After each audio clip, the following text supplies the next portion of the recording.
Hey Eric, this is Adrian Gomez. Thanks for coming to the camp. I apologize for not getting this to you fast enough. Um, so let's measure back leg. The strength out of the back leg is 125. So we need to get that below 110. What does that mean? Well, we need to make sure that you're squatting lower to the ground, your butt's lower to the ground for a long period of time. That's going to help you drive into this. Now, this next one, it's hard to drive when your legs are already straight.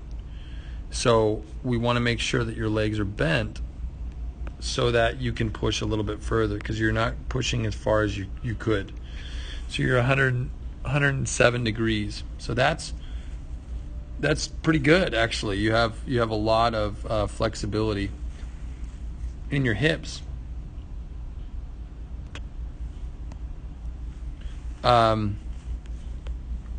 So that's pretty good. But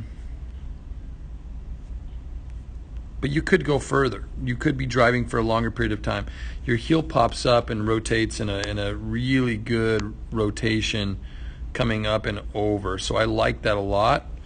I'm really happy with your back leg. Let's look at your front leg. So double leg.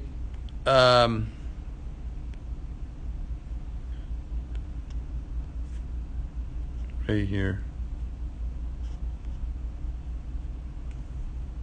Comes back a little bit. So you're just a tad bit internally rotated.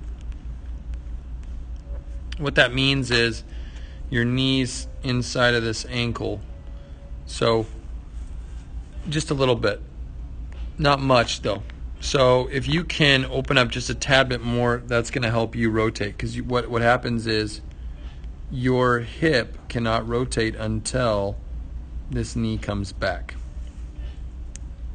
So you're missing out on that velocity with your hips.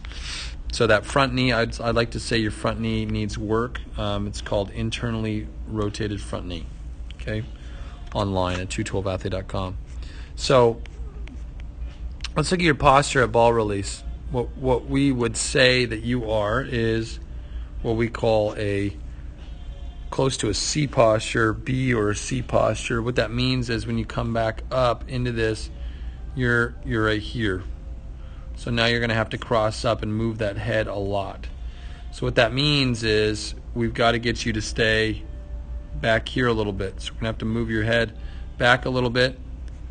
And when you drive, we're going to try to get this upper body back.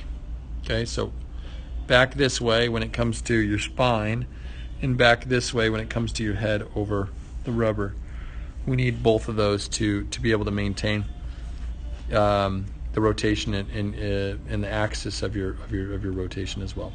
So so we need to stay back early into that instead of dipping down. Let's look at ball release, your launch.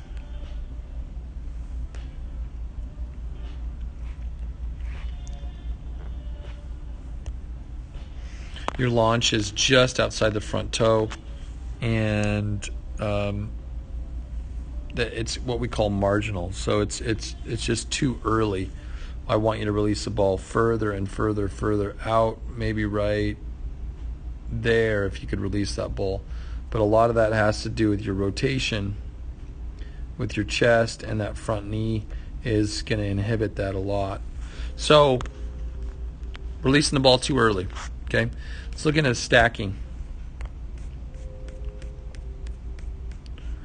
So we do a pretty good job of stacking, but you release your hands way too early. So you're up there for a long period of time. You should just get there now.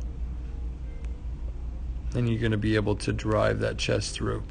So I think you're releasing your hands a little bit too early there. Let's see here.